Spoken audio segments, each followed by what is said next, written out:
Hey guys, this is J.Anthony. Welcome back to my channel.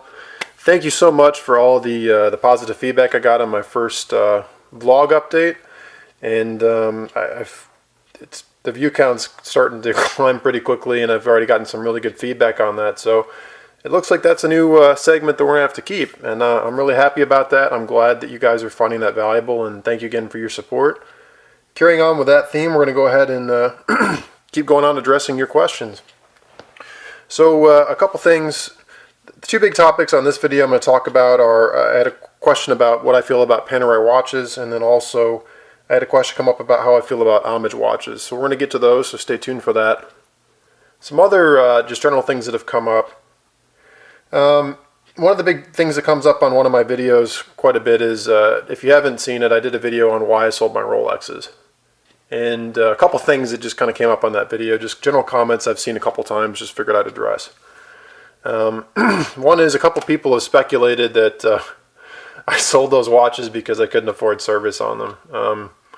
That's absurd. That's not the reason I sold those watches. And actually, well, a couple things.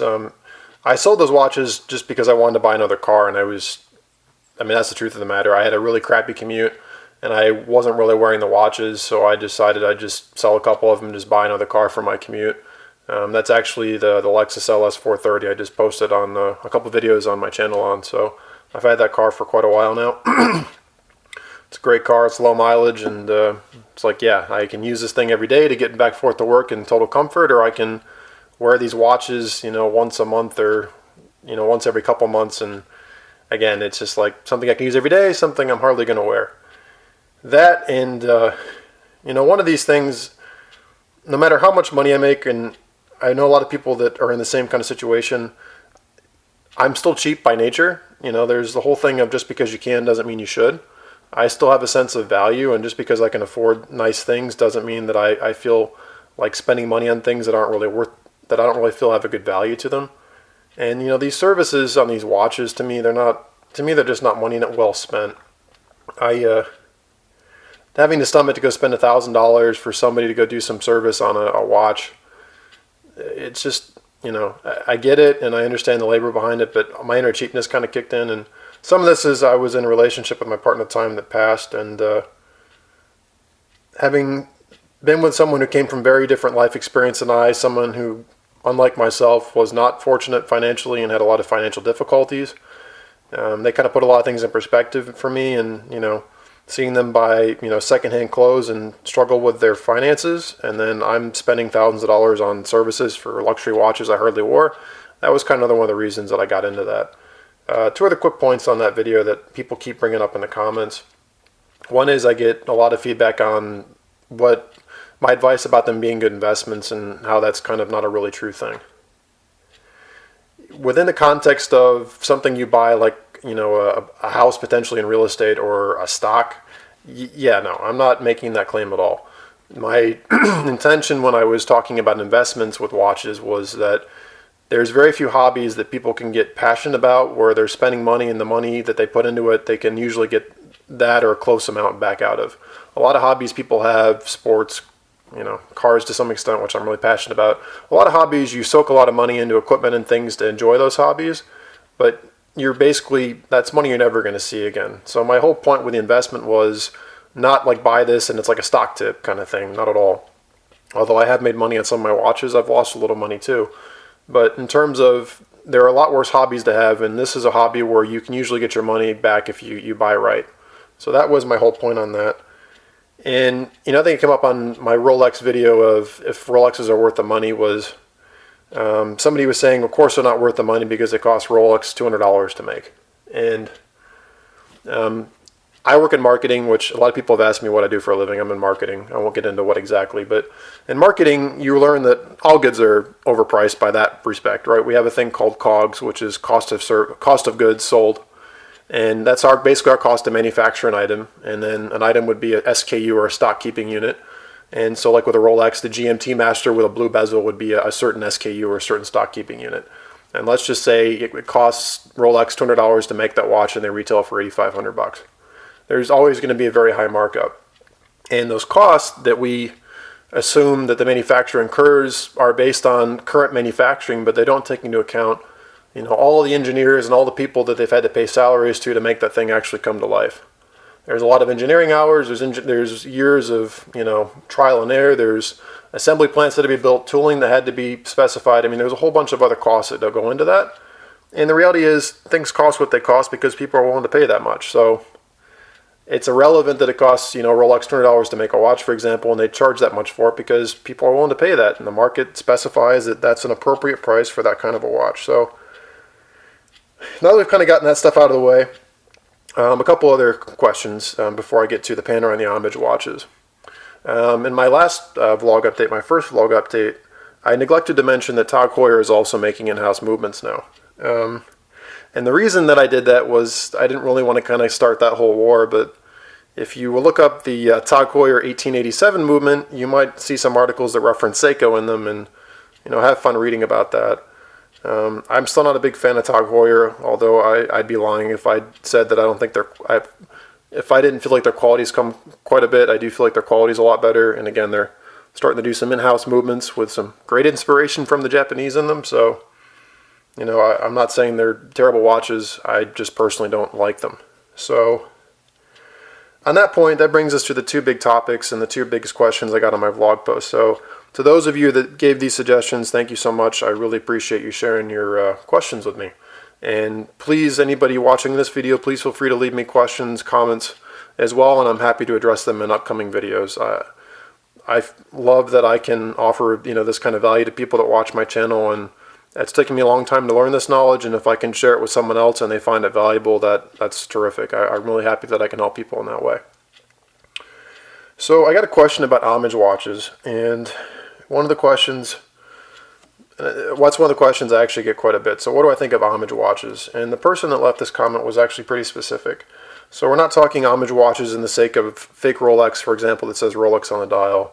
The way I read their question, and please correct me if I misunderstood your question, was homage watches in the sense of a watch that's an exact replica of a high-end watch, except that there's no name on it. So it's basically a sterile watch, or they might put some other name on it. And a great example is if you go on my channel, you might have seen my video I did on the Parnas. So I have this Parnas watch, which I would call an homage watch, because it's not an exact replica, but if you're familiar with Chrono Swiss watches, it looks very, very, very similar to a Chrono Swiss watch. And there's some Breguets, for example, that look very similar to it as well. So what is my take on homage watches? Well, to me, there's some variances to this. So there's certain companies like Rolex that have the oyster style case, and to me that oyster style case is a Rolex trademark, and to me an homage watch of a Rolex style like that, I'm not a big fan of that. That to me is a style that Rolex very much owns, and it's their thing, and to have a watch that has some other random name on it, I think I personally have an issue with that. In the sake of like the Parnas that I have, and I grant you this may make me a little hypocritical, I think that's one slightly okay because it takes homage from several different watches. It's not an exact replica of a Chrono Swiss or an exact replica of a Breguet. It has influences from several watches, and it has just a classic design. I think if I'm totally honest, I think it's a little too similar to those two. But because the design is not really bespoke to one particular manufacturer and it's just kind of a general design theme, I think that's okay. I think there's a lot of great like homage aviator watches out there.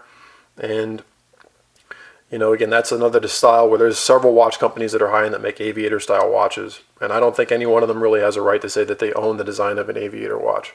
So again, a watch that looks high-end and it's an aviator style, for example, and it's an homage watch and it looks very similar to several high-end manufacturers, I don't have an issue with that either. I think that's legitimate because, again, there's nobody that really can take credit for creating the aviator watch genre. But, like a Panerai, for example, that's a very distinct look, and again, homage watches to Panerai to me, and then you're kind of, again, that's getting into kind of replica land, and I'm not really sure how I feel about that. So again, that's just my personal opinion on them. Again, that's an opinion. That's not saying you should or should not purchase these watches. And as timekeeping goes, they run the gamut of really poor quality with really low-end Chinese or just Asian movements to I've seen homage watches with high-end Swiss movements in them. So, quality is kind of a whole other situation. But I would certainly never dissuade somebody from buying them. And, a watch, like any sort of fashion accessory, is something that kind of speaks to your interest and kind of what you present to the world. And if you're comfortable with what that watch speaks about you and to yourself and to the world, then far be it for me to tell you not to buy one. And, again, I have that Parnas, and if I'm not going to say that I wouldn't buy another watch that looks similar to another high-end watch. So that's kind of, I guess, my answer to that. So anything that has kind of an international style to it with a decent quality movement is a great watch, by my opinion. But again, my opinion's one of, 7 billion in this world, so take it with a grain of salt. The other question I got asked, and I mentioned in the end of my last vlog that, I was talking about the big four brands, Heuer, Breitling, Omega, and Rolex. I mentioned that there's other kind of like mid-range brands, and by mid-range, again, these are not, the Audemars or the Pateks or the Vacherons, but these also aren't the Movados or the, I don't even know, the Tissot's of the world either, right? So kind of mid-range brands, high-end mid-range brands is how I'd classify these. And one of the questions I got asked was, what do I think about Panerai? And truthfully, I really, really, really like Panerai. And I've had several occasions in which I've almost purchased one. And the reason I didn't was for a couple of reasons. So I'd say the first opportunity I had to purchase a PAM was, a Panerai was probably 2006 or 7-ish. And at that time, I didn't, and the reason I didn't was for a couple of reasons. At that time, they were strictly using ETA and Unitas movements, which I very much prefer to have watches with in-house calibers at this point. And at that point, too, I was kind of on that road, too, where I wanted something that had a manufacturer movement in it. And the other reason I didn't purchase one at that time is I thought the market was overinflated at the time. So for those of you that don't know a lot about Panerai, these were Italian military watches. The Navy used them, I believe. Correct me if I'm wrong in the comments. And they were really kind of not a really well-known brand until, I want to say, like the 90s, when Sylvester Stallone kind of happened upon them and kind of became like a celebrity spokesperson in terms of, it became noticed that he was into these things and it kind of spread, and these things slowly started building up kind of a little cult following, and by the early to mid-2000s, they kind of became a fashion accessory trend. And, not unlike where, people, when they make a certain amount of money and they can finally afford, would go out and buy a Louis Vuitton. It was very much this kind of thing. They were kind of the it thing to have for a while, especially in the mid-2000s when I first kind of became aware of them. And it's like anybody that all of a sudden could afford one, you had to buy a Panerai because that was the hot thing to have. So, again, at this point, when I was, first started able to afford one, they were the hot watch, and I didn't want to be, trendy. And I was afraid that they were probably overvalued because everybody wanted one and the prices were high and they were really hard to get a hold of. And I figured that, prices would come down and they were just expensive because they were a hot commodity. And again, they were using base ETA and Unitas movements, so I wasn't blown away by the engineering of them. Although I will say the design of them I thought was beautiful. And to me, honestly now, I still think Panerais are some of my favorite styled watches. I love the way they look. They have a very unique look. Fast forward, things have changed, and Panerai is doing in-house movements now. And, I wouldn't put it beyond me to say that at some point I may purchase a Panerai with an in-house movement. They have the 8-day movement, which is pretty cool, and they have, they've kind of expanded into different kinds of complications and chronographs. The first Panerai I really lusted after was the PAM 90. Unfortunately, that one at the time, unfortunately that watch in particular uses an ETA/Unitas movement. Actually, that would have been based on the 7750, excuse me. That was a ETA 7750 movement, I believe. And so I wouldn't buy one strictly because I want something with an in-house movement. But, now that they're doing in-house movements and they have this design that I think is just timeless and will age beautifully, have that great kind of vintage look to them, and I think they're the right size now, especially as people are getting into larger and larger watches. I think they're great, and like I said, would definitely look at purchasing one. The Luminor I think is great. I like the Radiomir too. The Radiomir series are really nice looking. I did do a little research, because it's honestly been a little bit since I looked at them. And the general kind of trend that I'm noticing is that the in-house movements aren't, I think they're still kind of figuring out some of their quality with those movements. They tend to have very long power reserves, which is great, but when you have a really long power reserve on a watch, it tends to affect accuracy, so I don't believe they're as accurate as, say, a Rolex movement, for example. And I don't believe that they're pulling COSC specs on these movements at this point either. Please feel free to correct me if I'm wrong in the comments. But as they're not COC specified or approved, I don't know what their variance is, but I suspect they're probably out of the 5 second a day range, just based on that. But truth be told, you can get any watch within that range if it's properly adjusted. The other thing I noticed on the in-house movements too is they are doing a little bit of decoration, which is pretty cool. Which, if you've ever seen like the inside of a Rolex, I mean, Rolex doesn't do decoration really, so that's a nice thing to have. But I have read that their in-house movements are extremely expensive to repair and just do general service on.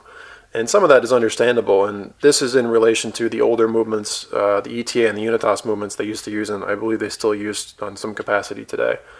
And that makes a lot of sense because the ETA and the Unitas movements are very, they make tons of them, and they're in tons of different watches, and they've made tons of spare parts, and they've been out for years and years and years.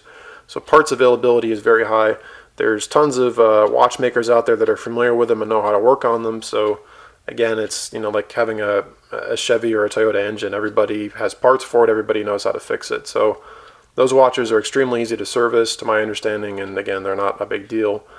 But now that we have Panerai, which is still, as brands go, a reasonably small brand on the grand scale of overall manufacture, building in-house movements as they continue to, you know, get a bigger footprint on the watch world scene, they still have, you know, these movements haven't been on the market all that long, and, you know, they're still in the first iteration of them, so they, over years, they'll improve them, make them more reliable, have, you know, increase the quality, make them more accurate, etc. So that stuff is just, I mean, again, we're still kind of in the first couple generations of these movements, so they have some time they have to accrue so they can kind of fine tune them. But also because they're so new, is that, again, parts availability isn't where it would be with an ETA, again, or a Unitas movement.